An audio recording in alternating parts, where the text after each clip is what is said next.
This channel does not promote any violent, harmful, or illegal activities. All content provided by this channel is meant for an educational purpose only. Supreme কোর্টে রাজ্য সরকার নিঃসন্দেহে ফোকাসটা ঘোরাতে চাইবে রোগী মৃত্যুর দিকে।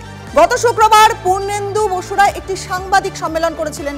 তৃণমূলের দাবি ছিল যে কর্মবিরতির জেরে রোগী মৃত্যু হচ্ছে, আর সেদিন বেশ কয়েকজন মৃতের পরিবারকে হাজিরও করানো হয়েছিল সেখানে। মাসকট স্পিন কন্ট্রোল ল্যাবের পরীক্ষায় এটি প্রমাণিত। কিয়াসেট আলোপেক্স পেন্টা অ্যাক্টিভ নতুন চুল গজাতে সাহায্য করে, চুল পড়া বন্ধ করে। কিয়াসেট আলোপেক্স পেন্টা অ্যাক্টিভ 10 হেয়ার ফল প্রবলেমের একমাত্র solution. UEM Jaipur is a perfect target for prospective students aspiring for good jobs, good education with future-ready skills. রাজ্যের স্ট্যাটাস রিপোর্টে রোগী মৃত্যুর কথা থাকবে। জুনিয়র ডাক্তারদের কর্মবিরতির জেরেই রোগী মৃত্যু হচ্ছে বলে দাবি করছে রাজ্য, কিন্তু বিজেপির রাজ্য সভাপতির অভিযোগ ছিল যে তালিকায় অনেকগুলো কারচুপি আছে। আমরা ফ্যাক্ট চেক করেছি, তালিকায় তালগোল রয়েছে। বলছেন তালিকায় থাকা মৃতের আত্মীয় থেকে খোদ সরকারি হাসপাতাল কর্তৃপক্ষ। দেখুন, যে তথ্য, সেই তথ্য পেয়েছি, সেই তথ্য অনুযায়ী 27 জন এ পর্যন্ত বিনা চিকিৎসায় মারা গেছে। কর্মবিরতিতে রোগী মৃত্যুর অভিযোগ তালিকা দিয়ে দাবি করেছিল শাসক। আরও অনেকে আসতে পারেনি অনেক দূরে দূরে থাকার জন্য। আগামী দিনগুলোতে এদের সবাইকে আমরা আপনাদের সামনে হাজির করার চেষ্টা করব। যারা আসেননি তাদেরও হাজির করানো হবে। 13 সেপ্টেম্বর বলেছিলেন পূর্ণেন্দু বসু। তালিকা দেখিয়ে রোগী মৃত্যুর খতিয়ান পেশ করেছিল তৃণমূল, আর মৃতদের পরিবার পিছু 2 লক্ষ টাকা ক্ষতিপূরণ ঘোষণা করেছিল সরকার। তৃণমূলের দেখানো সেই তালিকার 1 নম্বরে ছিল শিবম শর্মার নাম। মৃত নাবালকের পরিবার মুখ খুললেন 3 দিন পর। 2 লক্ষ টাকা দিয়ে তো আমার ভাইকে আমরা পাবো না। 2 লক্ষ টাকা দিয়ে তো আমি ছেলে কিনতে পাবো না। পরিবার বলছে কর্মবিরতিতে মৃত্যু নয়, গাফিলতিতে মৃত্যু। আমরা তো জুনিয়র ডাক্তার বলছি না, আমরা ডাইরেক্ট হাসান সুবীরের নাম বলছি।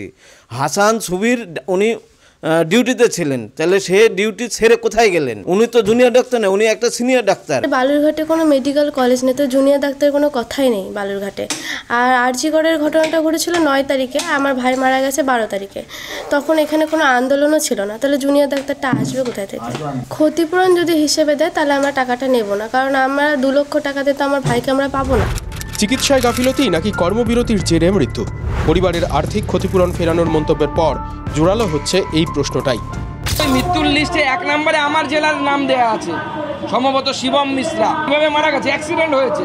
সেখানে জুনিয়র ডাক্তার তো নেই, ডক্টর সুবিদ হাসানের তত্ত্বাবধানে ছিল, তিনি একজন সিনিয়র ডাক্তার যিনি ডিউটিতে আছেন।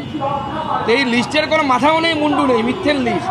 যে অভিযোগটা উঠেছিল যে ডাক্তারবাবু, তিনি তো অনেক সিনিয়র ডাক্তারবাবু, তিনি কি এখন কাজ করছেন না? হ্যাঁ, যতক্ষণ না পর্যন্ত কোনো রিপোর্ট বা নির্দেশিকা আমাদের কাছে না আসবে ততক্ষণ আপনি তো নিশ্চয়ই উনি কাজ করবেন। তাকে ওনাকে কারণ নির্দেশ করতে বলা হয়েছিল এবং আমার ইনকোয়ারি কমিটি রিপোর্টও করা হয়েছে এবং উনি কিছু উত্তর জানিয়েছেন আমাদেরকে। তার উত্তর এবং ইনকোয়ারি কমিটি রিপোর্ট পুরোটাই আমরা স্টেটে পাঠিয়েছি। তাহলে কেন তালিকায় সবার প্রথমে ছোট্ট শিবমের নাম ছিল?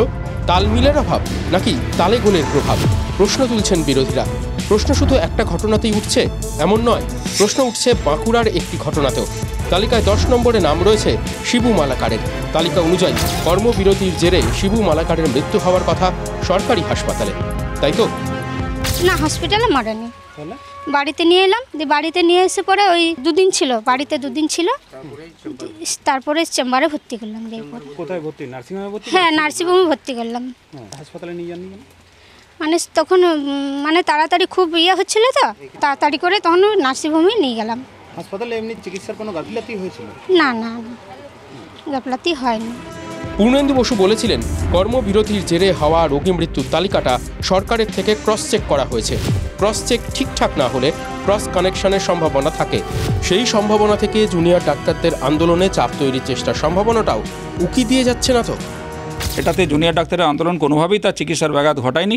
সেই পেশেন্ট এখান থেকে আমাদের বাঁকুড়া মেডিকেল কলেজ থেকে সে স্টেবল অবস্থায় এখান থেকে ডিসচার্জ হয়েছিল। তাহলে স্যার এই তালিকায় নামটা এলো কী করে? সেটা তো একটা আশ্চর্যের ব্যাপার, সেটা তো আমরাও আমাদের তরফ থেকে আমাদেরকে কেউ জিজ্ঞেসও করেনি।